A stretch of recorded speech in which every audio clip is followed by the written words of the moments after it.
Assalamualaikum warahmatullahi wabarakatuh. Halo teman-teman, perkenalkan saya dari kelompok 157 KKN Institut Teknologi Sumatera. Dalam video ini, saya akan menjelaskan materi kimia kelas 11 yang berjudul hidrolisis garam. Apakah kamu tahu apa itu hidrolisis garam? Hidrolisis berasal dari dua kata, yaitu hidro yang berarti air dan lisis yang berarti penguraian. Jadi, dapat diartikan hidrolisis adalah penguraian suatu senyawa oleh air atau reaksi suatu senyawa oleh air. Sehingga hidrolisis garam adalah reaksi antara anion dengan air yang menghasilkan ion OH- atau reaksi antara kation dengan air yang menghasilkan ion H+. Sebelum mempelajari materi hidrolisis garam lebih lanjut, alangkah baiknya kita mempelajari peta konsep dari hidrolisis garam. Hidrolisis garam dibagi menjadi dua jenis, yaitu hidrolisis sebagian dan hidrolisis total. Hidrolisis sebagian terjadi pada garam yang berasal dari asam kuat dan basa lemah, dan garam berasal dari asam lemah dan basa kuat.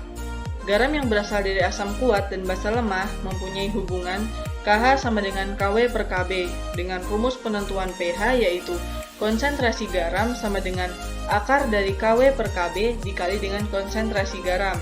Sedangkan garam yang berasal dari asam lemah dan basa kuat mempunyai hubungan KH sama dengan KW per Ka dengan rumus penentuan pH yaitu konsentrasi OH- sama dengan akar dari KW per KB dikali dengan konsentrasi garam.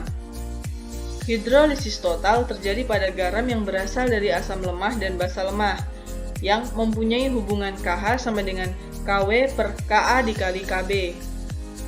Dengan penentuan pH tergantung pada Ka dan Kb-nya.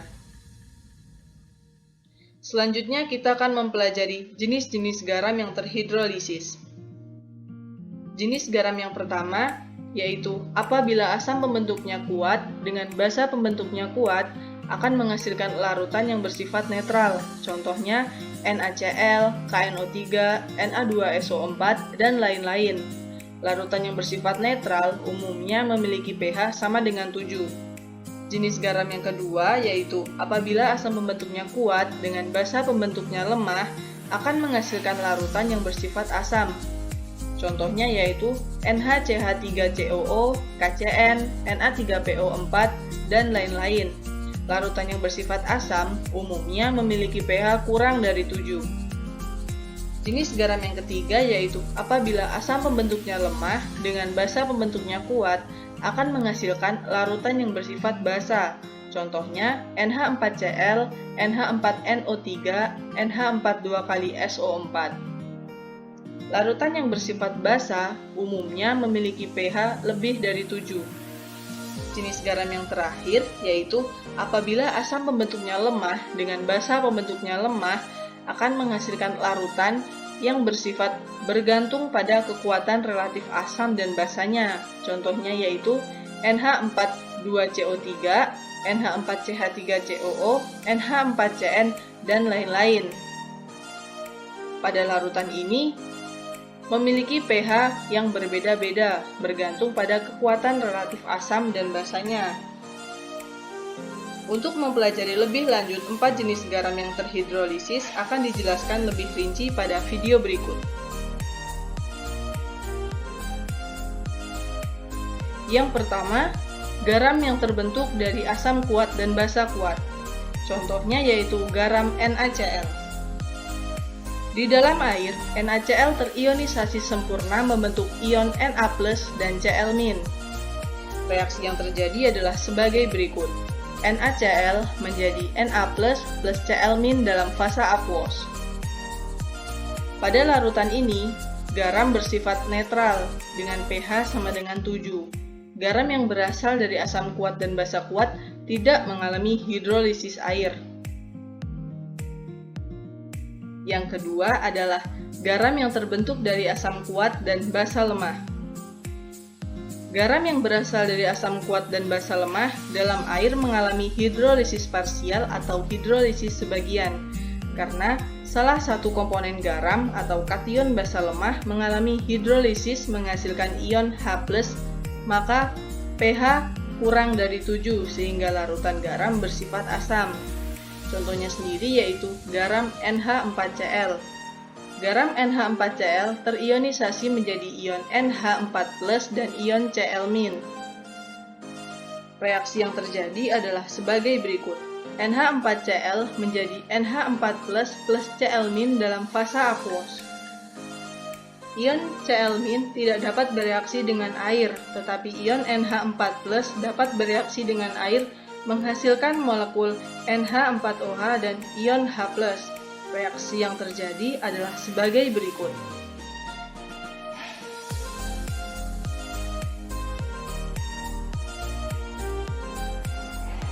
Adanya ion H+ akan meningkatkan konsentrasi H+ dan menurunkan konsentrasi OH- dalam larutan sehingga pH larutan turun di bawah 7 dan menyebabkan larutan bersifat asam. Rumus yang digunakan dalam penentuan pH pada larutan ini adalah sebagai berikut. Konsentrasi H+ sama dengan akar dari KH dikali dengan konsentrasi garamnya, atau konsentrasi H+ sama dengan akar dari KW per KB dikali dengan konsentrasi garamnya. Berikut terdapat contoh soal yang berkaitan dengan jenis larutan garam yang terbentuk dari asam kuat dan basa lemah.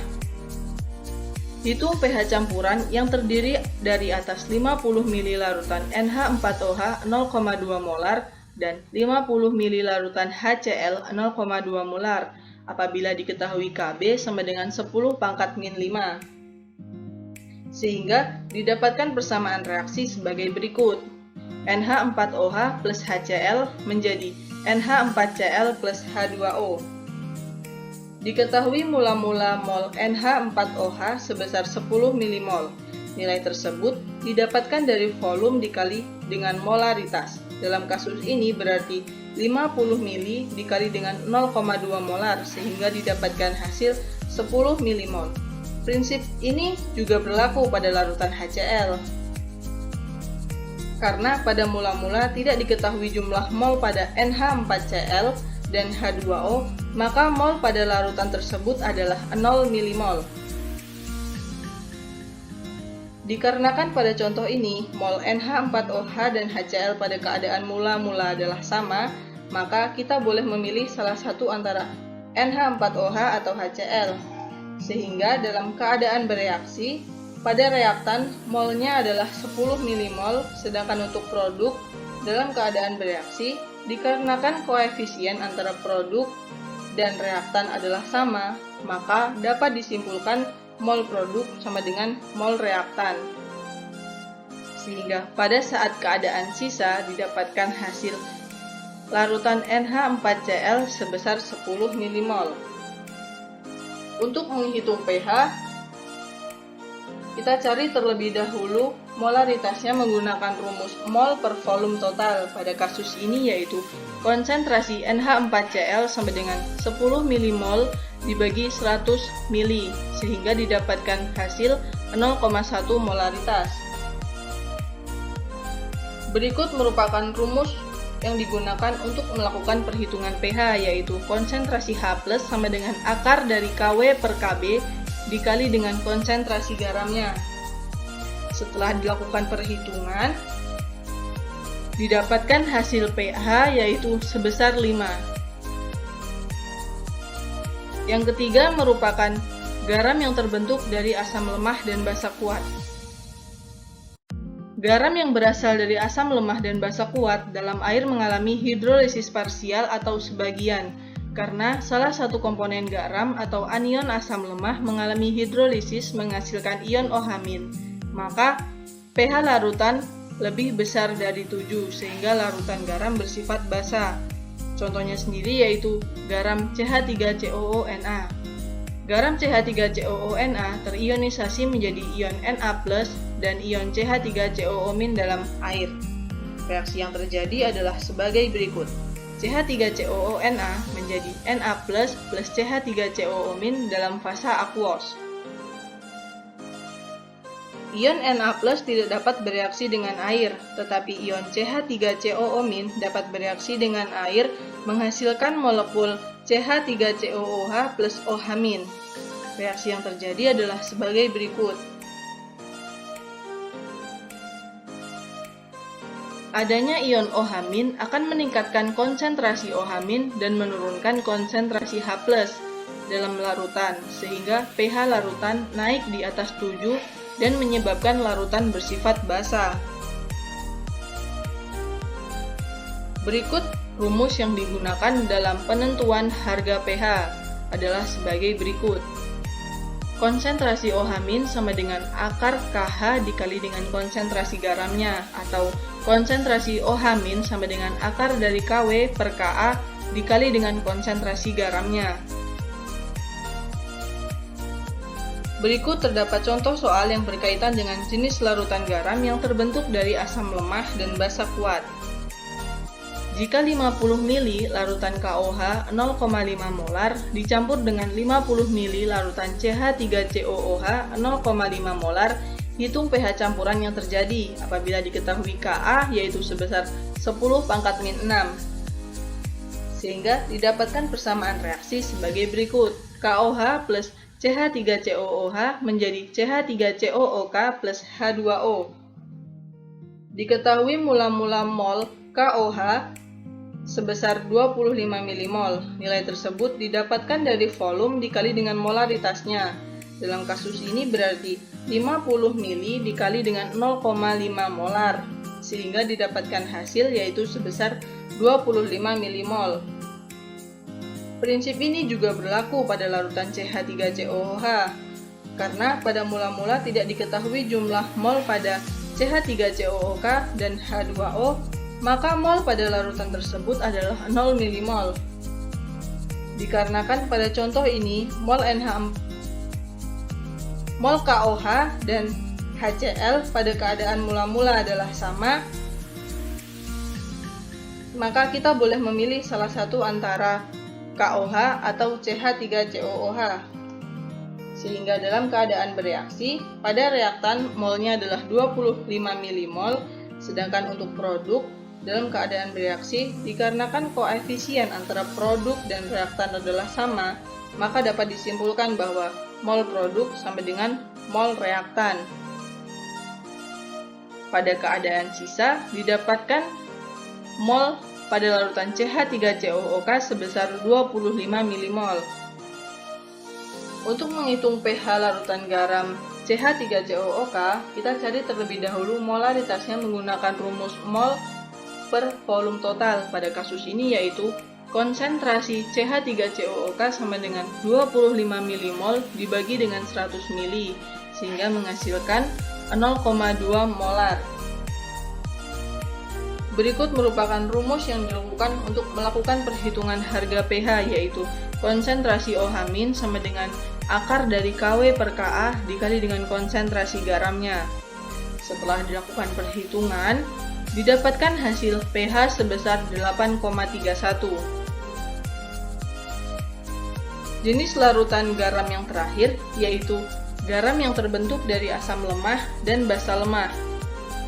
Garam yang berasal dari asam lemah dan basa lemah dalam air mengalami hidrolisis total karena kedua komponen garam atau anion asam lemah dan kation basa lemah terhidrolisis menghasilkan ion H+ dan ion OH-, sehingga harga pH larutan ini tergantung harga Ka dan Kb. Contohnya sendiri yaitu garam NH4CH3COO. Garam NH4CH3COO mengalami hidrolisis dan terionisasi menjadi ion NH+ dan ion CH3COO-. Reaksi yang terjadi adalah sebagai berikut. NH4CH3COO menjadi NH4+ dan CH3COO-. Baik ion NH+ maupun ion CH3COO- dapat bereaksi dengan air sehingga dalam larutan dihasilkan ion H+ dan ion OH-. Reaksi yang terjadi adalah sebagai berikut.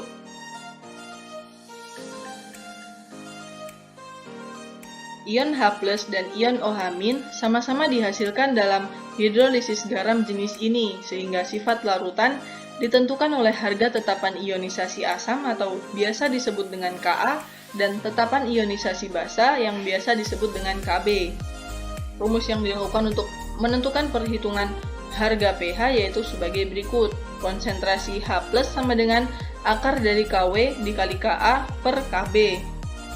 Berdasarkan rumus tersebut, maka harga pH larutan garam yang berasal dari asam lemah dan basa lemah tidak tergantung pada konsentrasi ion-ion garam dalam larutan, tapi tergantung pada Ka dan Kb dari asam dan basanya. Jika Ka sama dengan Kb, maka larutan akan bersifat netral, yaitu pH sama dengan 7. Jika Ka lebih besar dari Kb, maka larutan akan bersifat asam, maka pH kurang dari 7. Jika Ka kurang dari Kb, maka larutan akan bersifat basa, dihasilkan pH lebih dari 7. Berikut terdapat contoh soal yang berkaitan dengan jenis larutan garam yang terbentuk dari asam lemah dan basa lemah. Hitunglah pH larutan CH3COONH4 0,1 molar jika diketahui Ka sebesar 10⁻10 dan KbNH3 sebesar 10⁻-5. Berikut merupakan rumus yang digunakan untuk melakukan perhitungan harga pH, yaitu konsentrasi H+ sama dengan akar dari Kw dikali Ka per Kb. Setelah dilakukan perhitungan, maka didapatkan hasil pH sebesar 8,5. Dikarenakan pH lebih besar daripada 7, maka dapat ditentukan bahwa jenis larutan garam ini merupakan garam basa. Sekian video penyampaian materi mengenai hidrolisis garam. Terima kasih sudah menyimak video ini dari awal hingga akhir. Untuk materi lengkapnya dapat dibaca pada modul yang telah dibagikan. Kurang lebihnya saya mohon maaf. Wassalamualaikum warahmatullahi wabarakatuh.